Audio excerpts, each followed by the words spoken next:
The player has just completed 2 combat-heavy levels, so we wanted to slow things down once they got inside. These early levels were designed as a pacing change, allowing players to explore the layout of Nova Prospekt's interiors. Along the way, we began to introduce the turret gameplay, first as an enemy to the player, and later as a tool they could use. Much of this level was built by reusing prototypes and art spaces created earlier in the project, when we were focused on shaping the look of Nova Prospekt.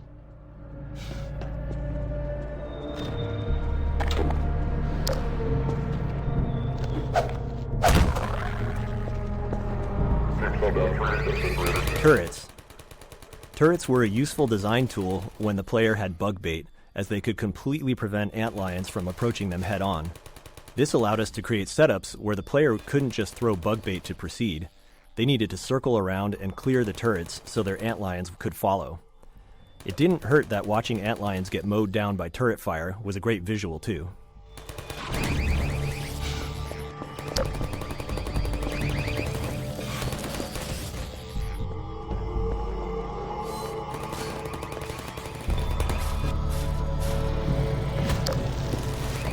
Nova Prospekt process. Like Ravenholm, Nova Prospekt was initially designed with significantly different gameplay than what ultimately shipped. The first version focused on player versus combine soldier combat, with no involvement of antlions. Unlike other areas of the game where gameplay and art evolved together, Nova Prospekt received a large art push early on. This produced a set of reusable, polished sections of level geometry with art already applied. Assembling Nova Prospekt from these pieces worked well, as the prison's layout was naturally repetitive. And then later, when we returned with antlions and bug bait, we had to repurpose the geometry to fit the new gameplay.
Reacquired from Nova Prospekt. Ground unit, trial pad, estimate, hold for overrun.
Confirming contact. Allied antlions. Having an endlessly respawning antlion army attacking turrets and soldiers meant we had to spend time figuring out the player's role in Nova Prospekt's combat. The player had already faced plenty of Combine soldiers, so we decided to make combat here feel more like a puzzle and a spectacle instead of a combat challenge. With that in mind, we created setups that remained in a steady state until the player intervened.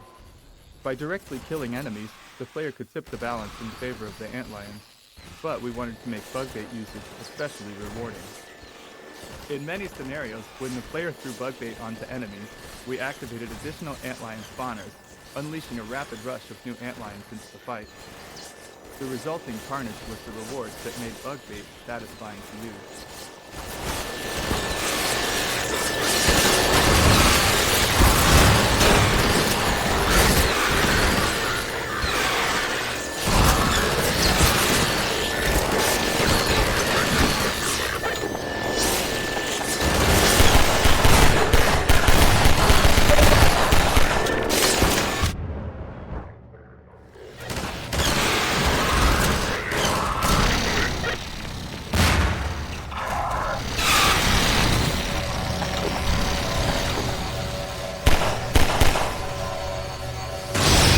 Ragdoll Vortigaunt. There's a lot of pain to see in this dead Vortigaunt, pain of our level designers. At the time, our development tools didn't allow us to directly pose a ragdoll, which is to say, when an NPC dies and it systemically ragdolls to the ground, we didn't have any control over what pose it ended up in. If we'd had some animator time, they could have given us a single frame animation and roughly the pose we wanted, but we were late and our small animation team was already overloaded. So a level designer positioned the Vortigaunt above the chair, told it to die as the level loaded, and waited to see what pose the ragdoll settled into. Then the designer moved the Vortigaunt slightly and tried again. We can't remember exactly how many attempts it took, but it was way, way more than you'd think.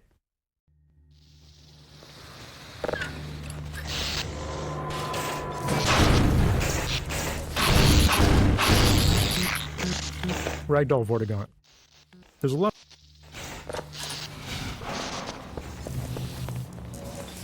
Laser mines. We really enjoyed bringing these laser trip mines into Nova Prospekt. They were a weapon from Half-Life 1 we hadn't managed to include in Half-Life 2, but at least they found a place as a puzzle element. We liked how they served as a kind of personal morality test when the player had an antlion army. Some players immediately threw bug bait past the trip mines, setting antlion bodies at the problem, while others had their little buddies back until they'd safely removed the trip mines with other tools. We didn't judge.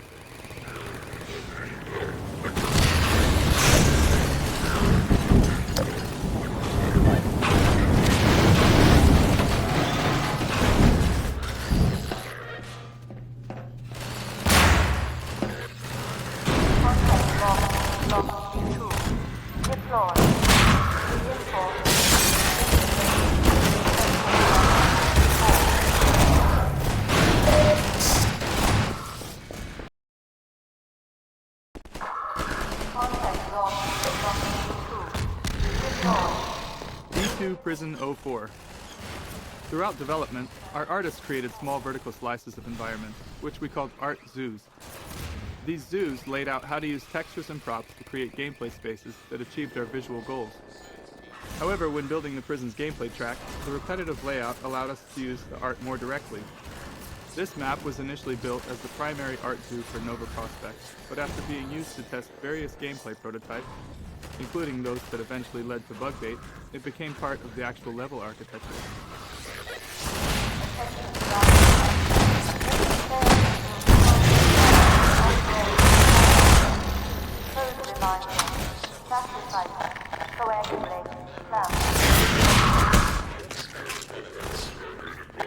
Cannot have gone unnoticed by all resistance members that Dr. Vance has captured Khởi silently.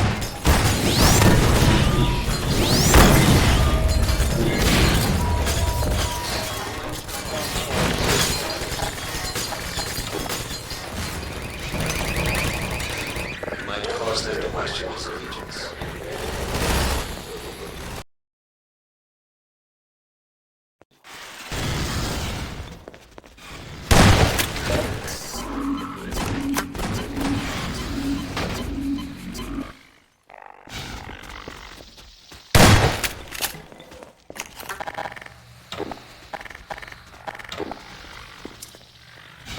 to Prison 05 start.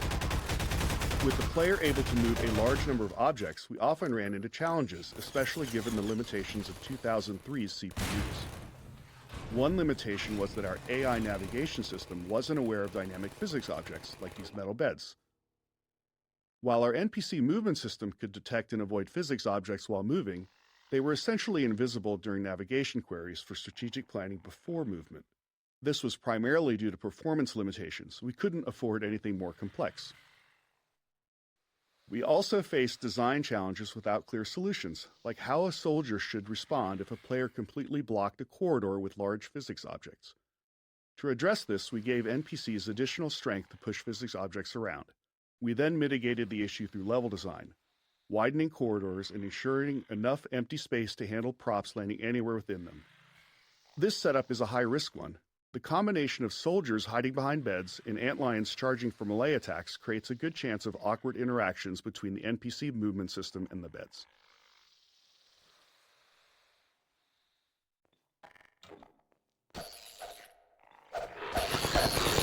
Laundry. By the time the player reaches this level, known as Laundry, we're confident they're comfortable using bug bait to solve combat scenarios. So, we wanted to raise the stakes a bit by creating a scenario that encourages the player to get even more involved, combining bug bait with their full set of weapons.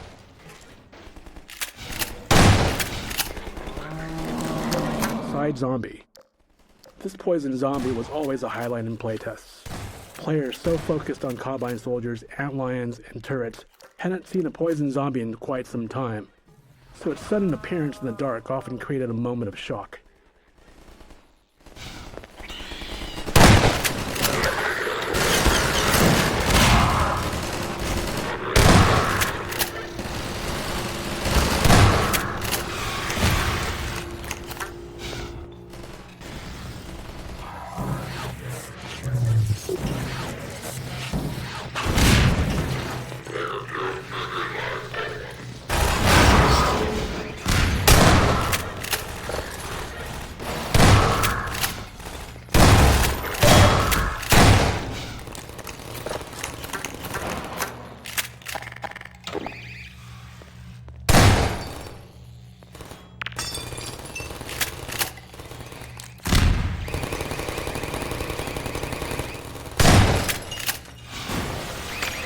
Kitchen. It's a well-known custom among game developers that all video game kitchens must feature a gas explosion.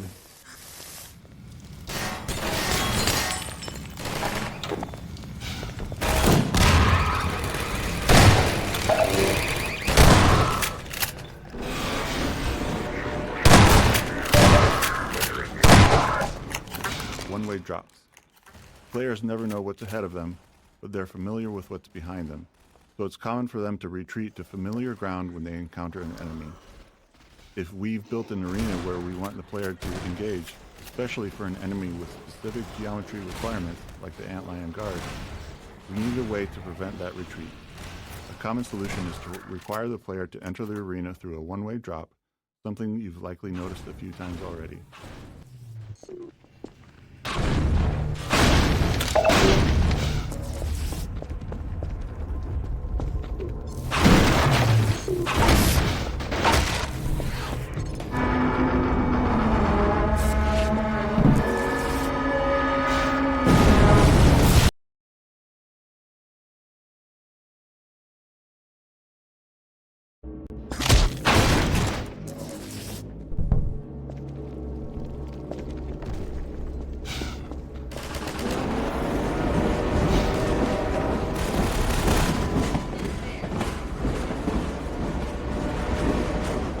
You made it here in one piece. Alyx's tool. Alyx's multi-tool was incredibly useful for letting us use her as a key. Often, we needed to keep the player from moving forward until we were ready. Her multi-tool allowed her to deliver dialogue while unlocking the way ahead. We probably relied on it a bit too much, but it was hard to resist. There was always a trade-off, using Alyx to gate a room instead of creating a custom solution. This saved us time that we could spend on other parts of the game, often more critical ones. Alyx as companion. This section became an unintentional prototype for what Episode 1 would eventually feature. Alyx as a companion, moving smoothly along a path that blends dynamic combat with scripted choreography. We didn't yet have a clear model for how she would fit alongside the player in these scenarios, but even this brief section taught us a lot, despite not having enough time to iterate on it. All right. Over here. This'll get me into their security system. Now to find my father. Oh my god. These poor people. There. All right, I think I can bring him in.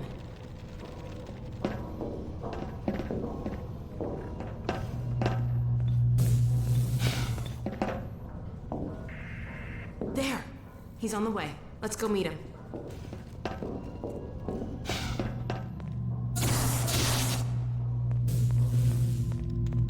Ha! Done. Follow me.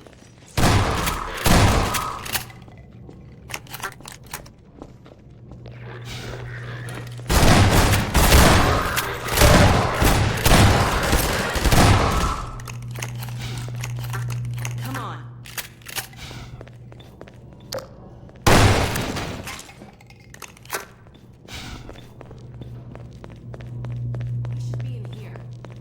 Let me just get this open.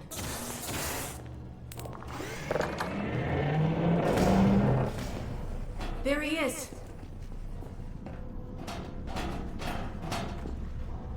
All right. Let me see if I can get this open.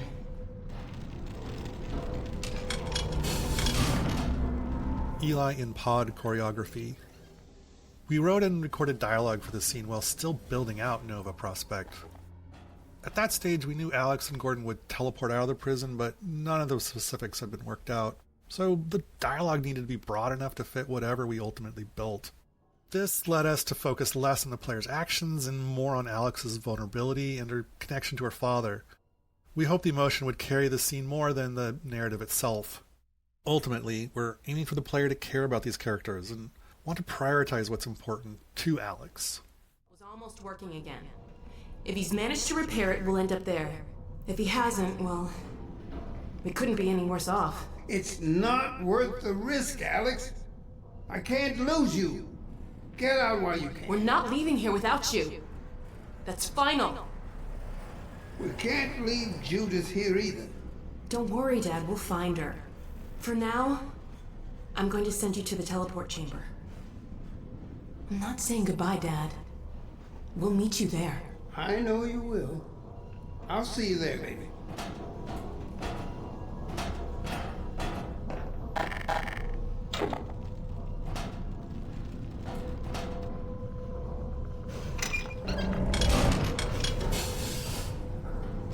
Let's get out of here.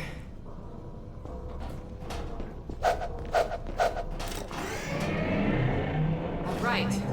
Over here. I'm gonna head back to the security station and try to patch into your suit radio. Wait till you hear from me. Hey, take care of yourself.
Vent. You probably know this, but if there's a vent, there has to be a head crab in it. We don't make these rules. They, like the vents themselves, come straight from the top.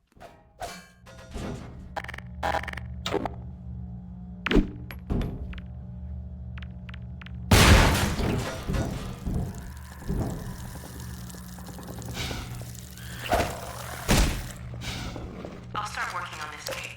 Just a sec. Okay, got it.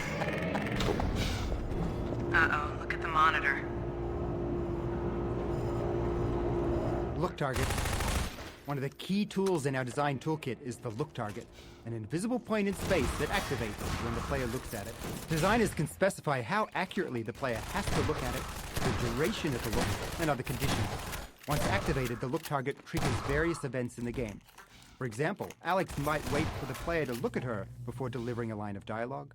A spectacle might begin only when it's in view, or a combine dropship might fly over when the player is looking in its general direction. Once we implemented look targets, designers found endless ways to use them to make gameplay feel more reliable for players, especially since some move at very different speeds or in difficult to predict ways. Grenade puzzle.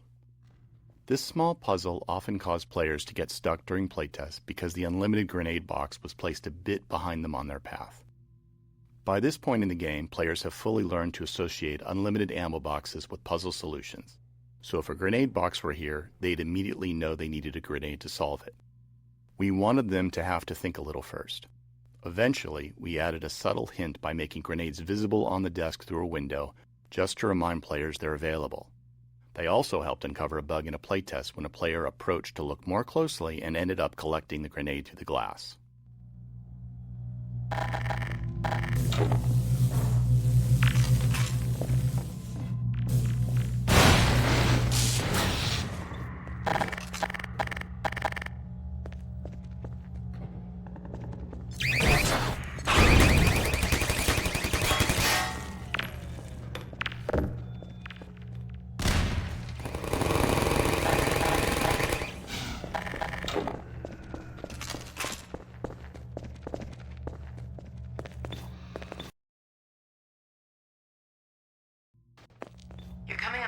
Control room. Mossman's betrayal. Our original plan for Judith Mossman's arc was for her to betray the player around this point. But by the time we reached the scene, having developed other parts of the game, we felt she was more likely just trying to protect Eli. We envisioned her reconsidering, realizing she couldn't actually betray Gordon. We had ideas to clarify this shift later, but ultimately we never finished her arc. We liked the ambiguity in Mossman, but players didn't seem to. They almost universally hated her. That might be a success, though. We worked hard to build the player's affinity for Alyx, and Alyx wasn't exactly a fan of Judith either.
Sorry it took me so long.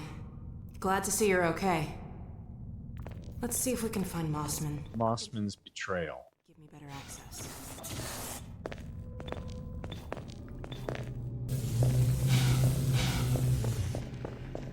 There she is. Wait a minute. How'd she...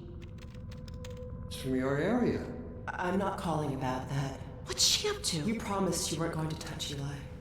Oh my God. The soldiers were a bit overzealous, I admit, but he was too tempting a prize to simply turn loose. Especially in the absence of Gordon Freeman. You would have had Freeman if you'd been patient and just waited for my signal. Ugh. We weren't entirely sure you were ever going to get around to that. Human loyalties being what they are. Dr. As I have stated before, you have to let Eli come around on his own. I have known Dr. Vance far longer than you, my dear. I'm afraid your feelings for him may have blinded you. Feelings? This has nothing to do with feelings. It's a simple truth that when Eli believes This is not open to debate, Dr. Mossman. Doctor, please. So sorry, Judith. I'm all out of time. Damn her! I don't believe this! Come on, Gordon. Now we've really got to hurry. Go on ahead. I'll disrupt the next level of security and catch up with you when I can.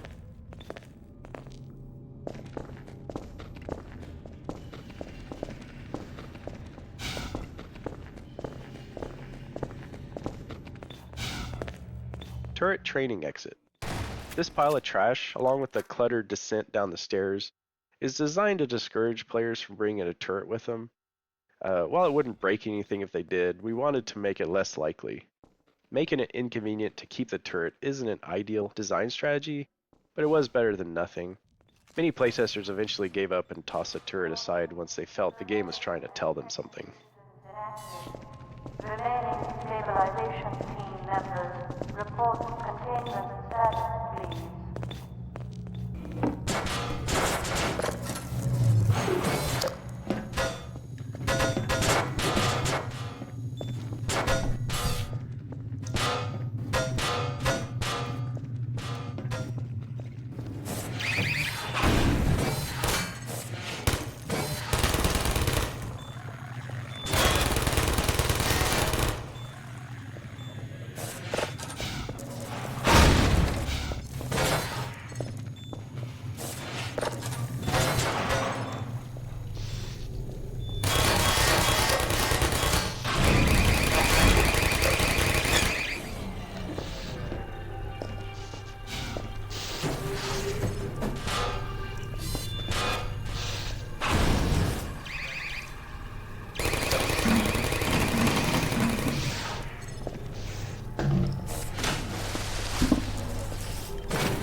final turret arena. When building the arc of a gameplay element, like allied turret usage, we often build a prototype that represents the arc's endpoint first. We iterate on that prototype until the playtests show that it works. Then we work backward, adding preceding scenarios to introduce the element and build player skill. This approach ensures the final arc is engaging before we invest substantial time. It also means that, by the time we create training scenarios, we've observed enough playtests to know which skills need guidance and which players will grasp naturally. The final turret scenario was our goal, emphasizing the player's defense against enemies from multiple directions, requiring dynamic turret placement and recovery.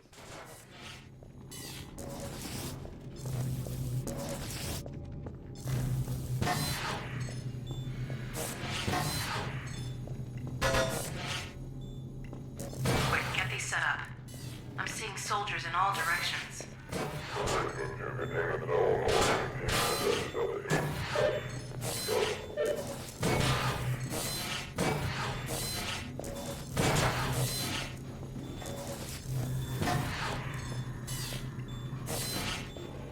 Allied turrets balancing. Balancing this fight around the allied turrets was challenging. The turrets are the novel element here, so if players ignore them, the gameplay feels redundant, because so much of it is similar to what's come before.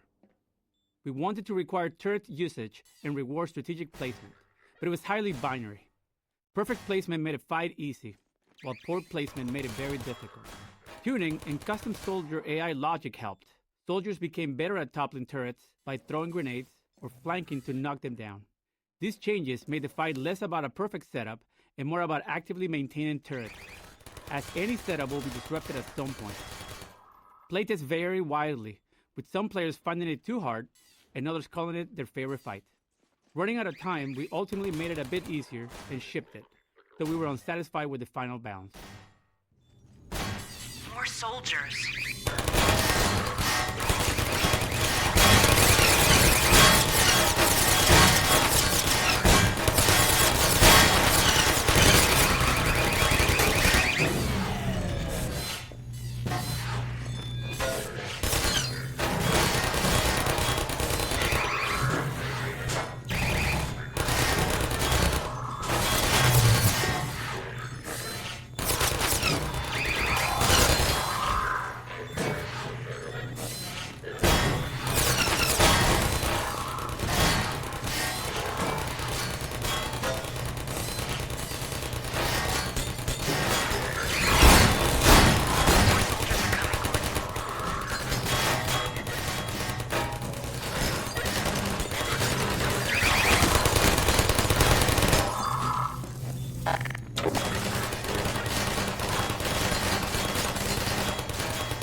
Gordon, I'm gonna leave off here and catch up with you. Be there as soon as I can.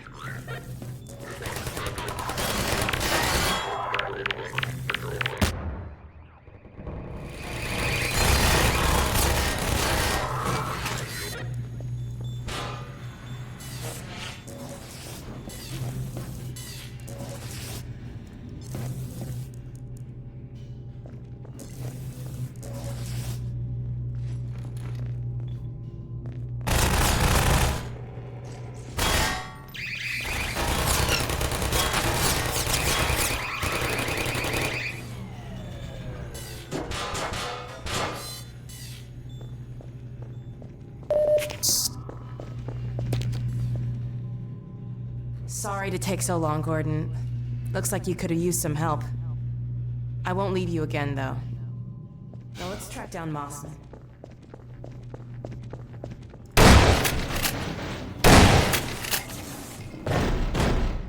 Warning. Surveillance systems inactive. Remaining stabilization team members report containment status, please.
Flares. This section is a nice counterpoint to the previous turret segment in terms of production and cost and iteration. Built very late, it came together quickly as the AI for Alyx and the Combine Soldier was already mature. We liked the darkness and flares and filed it away as something to explore further. Later, we revisited it when planning the dark sections in Episode 1.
Another security station.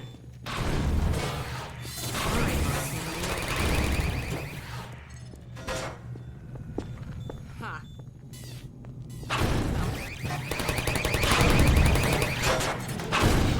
Got you now. Come on, Gordon.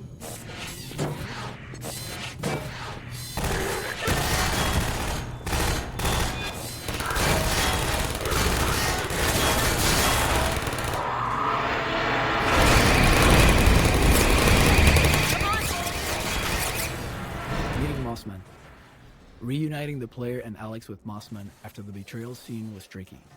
As many players felt, they should shoot Mossman on sight. We couldn't allow this, as we didn't have time to develop alternate story branches. However, we also didn't want to highlight that we were preventing this choice, so we aimed to reduce the likelihood of players trying it. The bulletproof glass here buys time for dialogue between Alyx and Mossman, during which it becomes clear that Alyx doesn't think shooting Mossman is the right thing to do.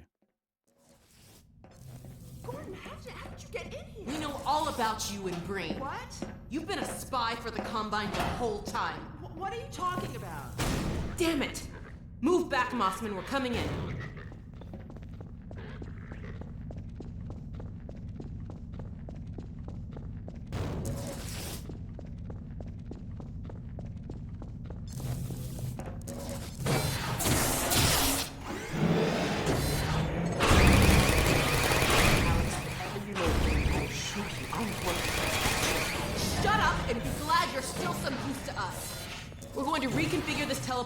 hell out of here.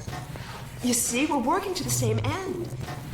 I've already reprogrammed the modulator to emulate a Zen replay. That's my father's work you stole. It's my work, too. And I had to prove to Dr. Green that your father would be the most valuable member of any research effort going forward. Enough of bullshit! Look, Gordon, there's my dad. I'm going to bring him in. You found Eli? No thanks to you. Just enter the coordinates for Dr. Kleiner's lab and let's get moving.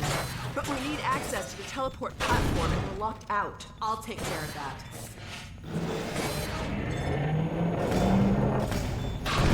Let's get going.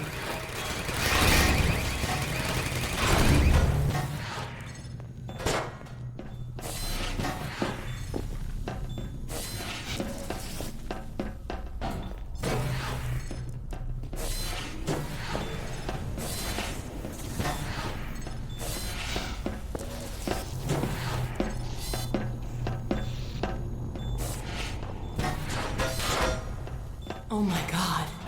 And you've been working with this thing? Mossman and Eli. This choreo scene required significant iteration. We wanted to deliver a plot twist in the middle of the scene while keeping player control unrestricted. It required a delicate balance to make that twist clear, yet still make sure that it was uninterruptible. If players followed Alyx to the console, they needed to understand what was happening when they turned around. If they stayed back and watched Mossman, they needed to understand what was happening without feeling it was something that they should try to prevent. It required extensive tuning and playtesting to get the timing right, but ultimately, we employed a combination of distraction, delivering the crucial moment quickly, and then finally delivering an explanation after the event. Hurry up, Mossman!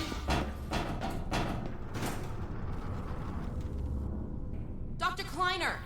Yes, Alyx. Where are you?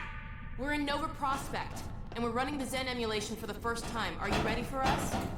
Ready, willing, and fully enabled. Good. We'll send my dad through first. He's in position for... What's that? Hold on, gotta bring this back down.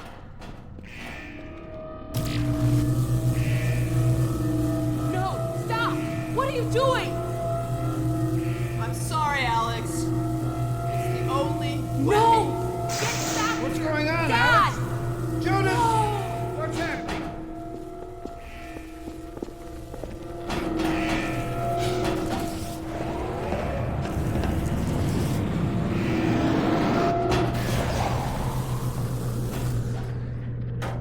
Dr. Kleiner, you have to stop them! Stop who, my dear? Oh my god! What coordinates are these? Where the hell did she take him?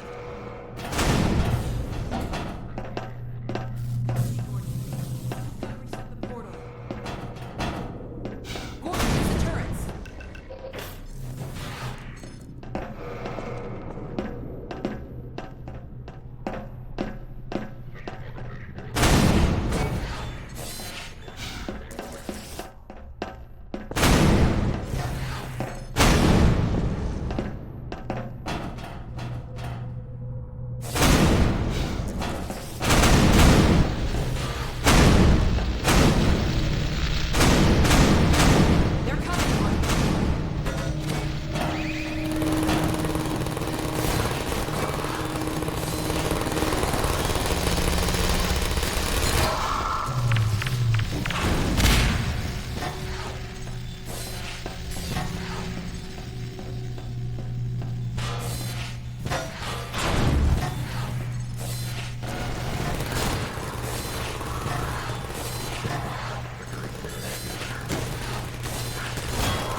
Kleiner.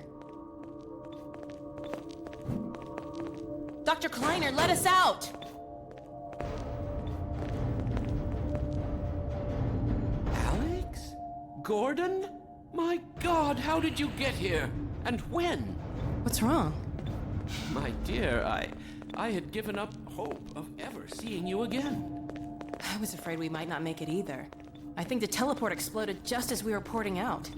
Indeed, it did. And the repercussions were felt far and wide, but that was over a week ago. What do you mean? Gordon and I were just there a minute ago. Fascinating. We seem to have developed a very slow teleport. This suggests an entirely new line of investigation. A week? Then what have we missed? A great deal, my dear.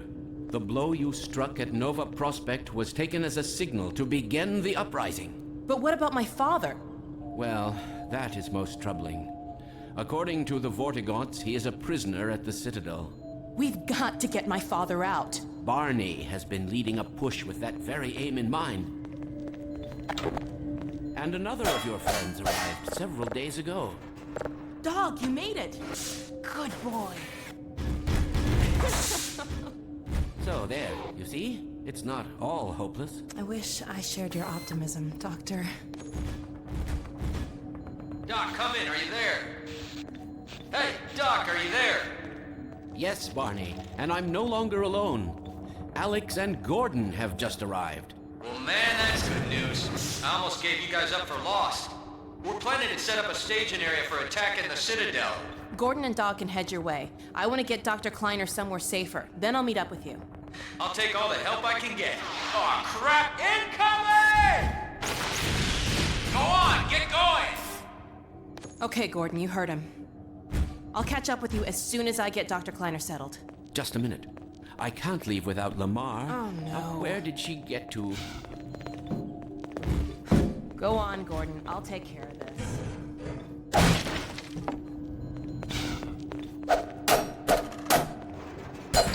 Gordon, take care of yourself out there.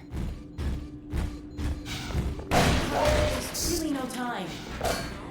She's around here someplace. We'll find you another place.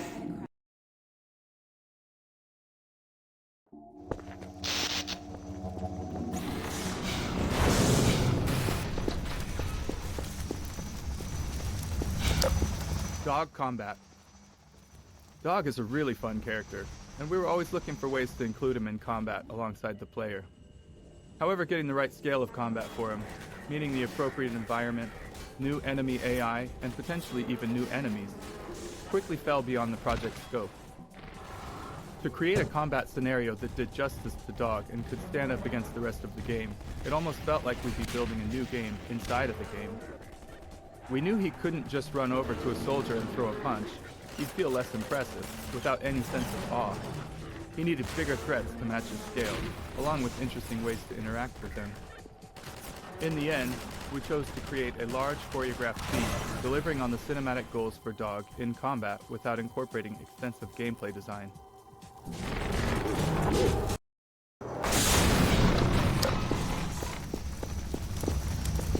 Dog combat.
Well, Gordon Freeman. And about time, too.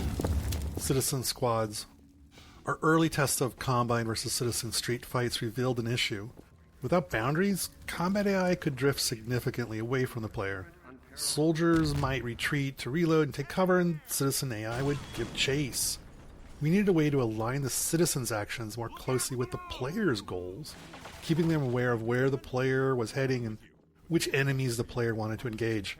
This led to the creation of a Citizen Player Squad.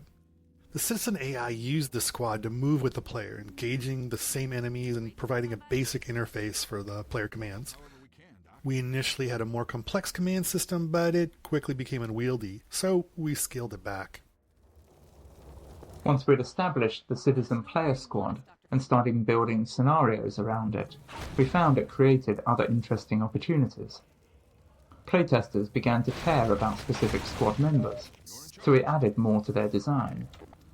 Squad members would pick up better weapons if they found them, pass the player ammo when needed, and medics would heal the player as necessary. We also had to ensure the squad could keep up with the player, who often took unpredictable paths. Off-camera, the squad would cheat in various ways, regenerating health between fights, moving quickly to catch up, and even teleporting when necessary.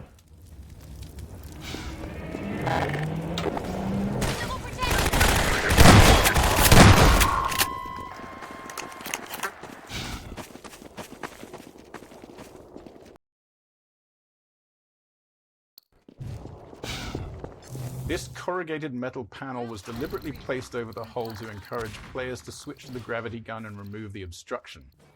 It's a bit of manipulation on our part because we found that training players on hopper mines worked much better if they immediately tried using the gravity gun on them, and the metal panel significantly increased the chance they'd have it ready. We placed multiple mines in the hull so players would have several opportunities to interact with them, increasing the chances they'd discover alternative ways of disposing of them. Furthermore, this is the first time we're doing training while the player has a whole squad of citizens with them, so we took advantage of that opportunity to include some dialogue lines concerning the hopper mines as well.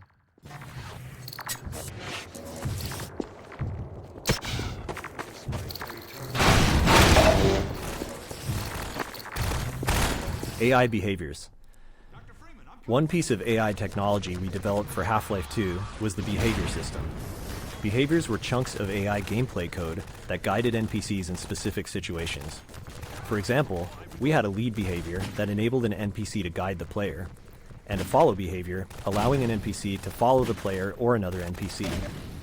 Behaviors worked alongside the NPC's base actions, so a medic squad mate using the follow behavior to keep up with the player would still know how to fire at enemies or dodge grenades or offer a med kit.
assault behavior.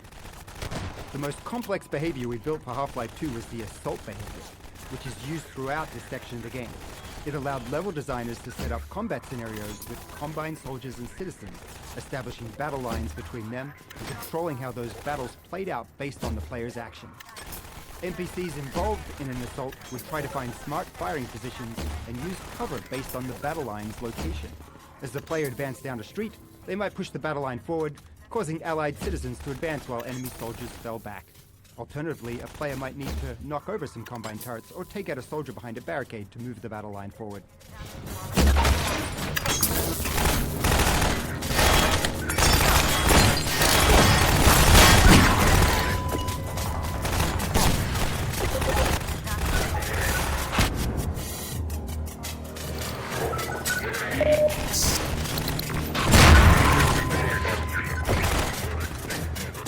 Cover me while I reload.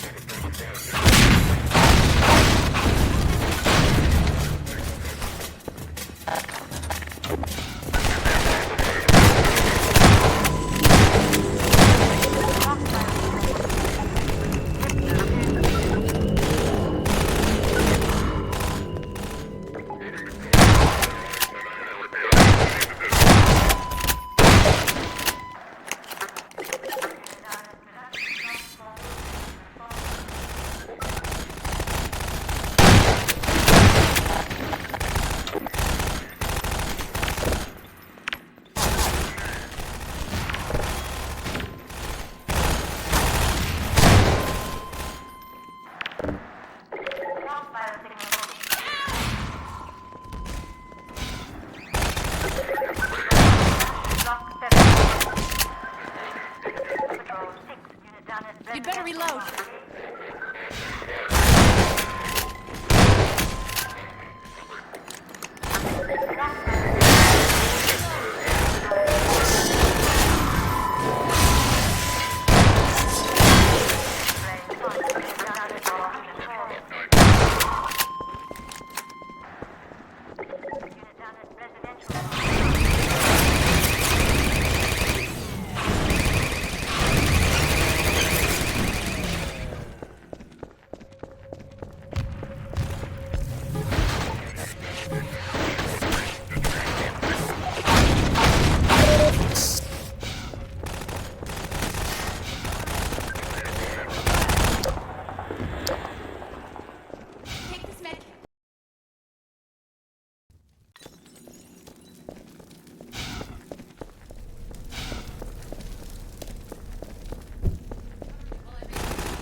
Cities.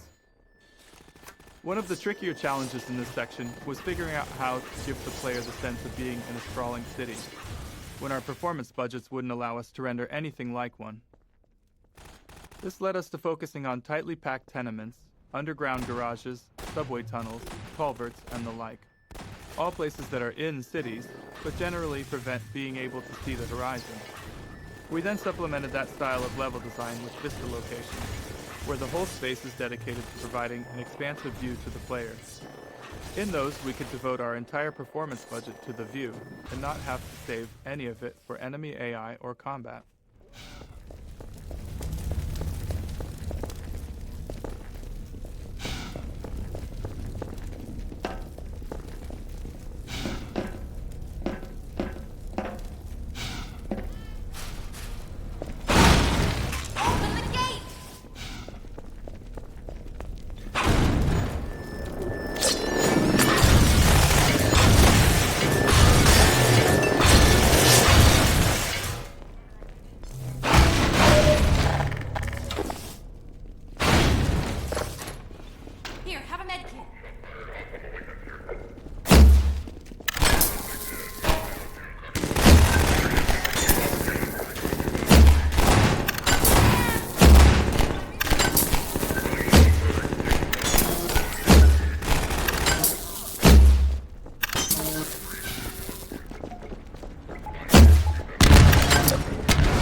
okay?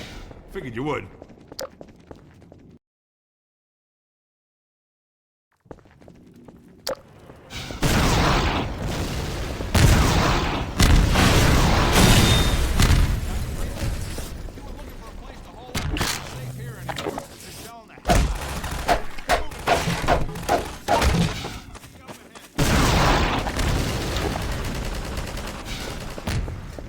We used a lot of small tricks and built various features to give players the impression of a city at war, with much of the work aimed at providing glimpses of skirmishes or the sounds of distant fighting.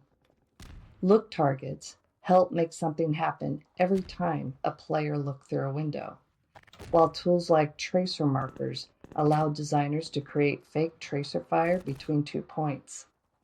Paired with audio tools, this made it seem like two groups of enemies were exchanging fire without the need to run any AI. We also developed small storylines for groups of citizens the player would glimpse multiple times while progressing through a level. All these moments were fine-tuned through playtests to ensure as many players as possible would experience them.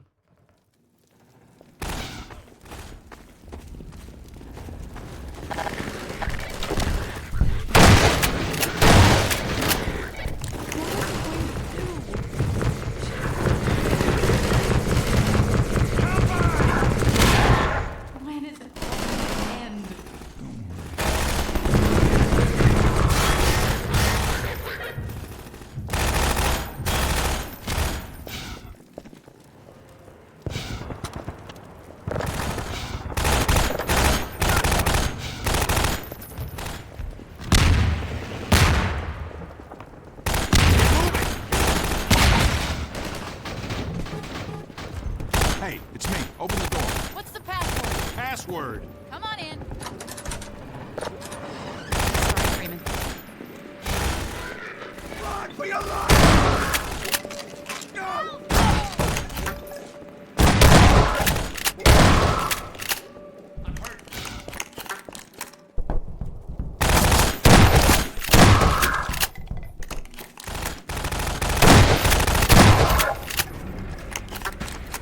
Okay, come across.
find you here.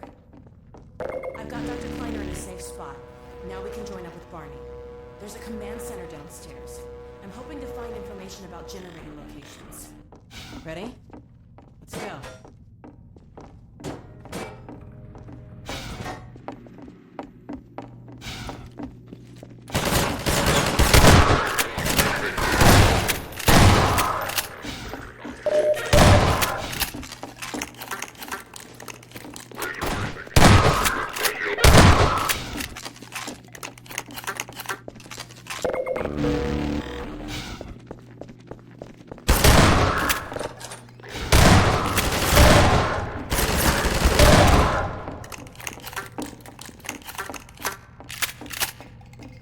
Well, we're in luck.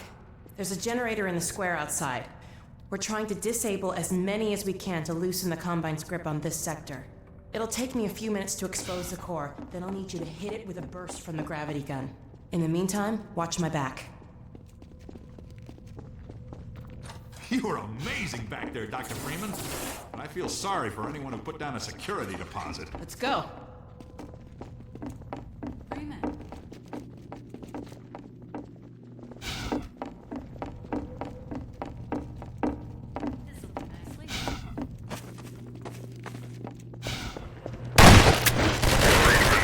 Plaza.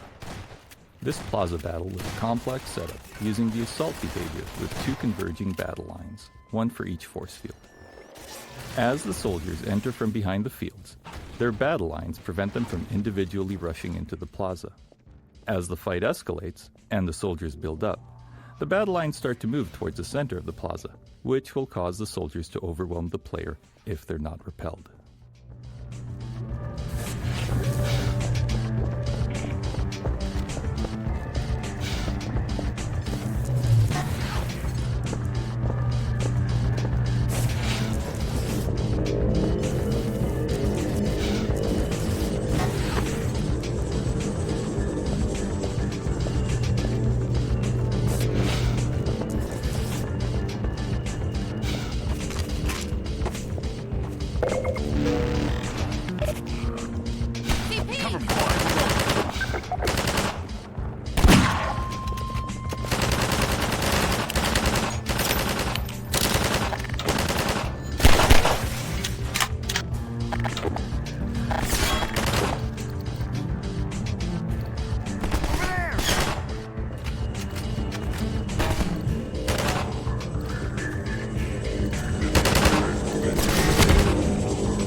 Arnie should be on the far side of that canal.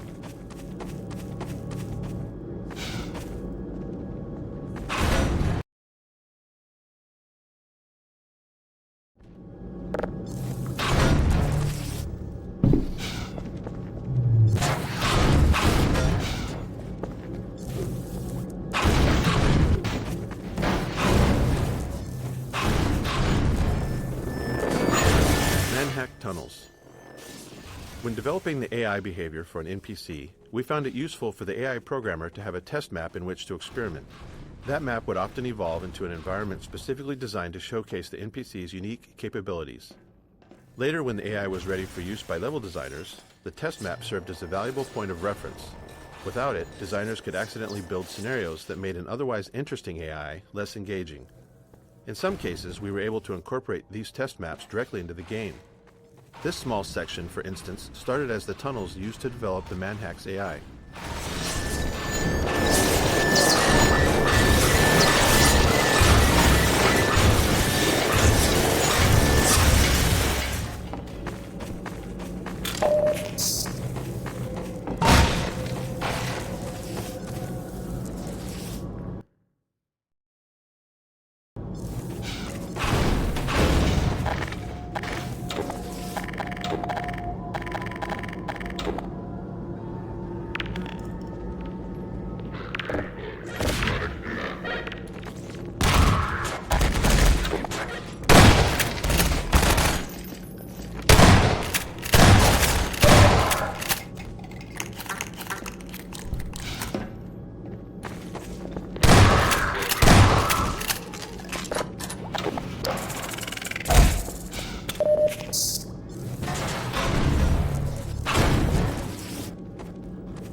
Systems engaged.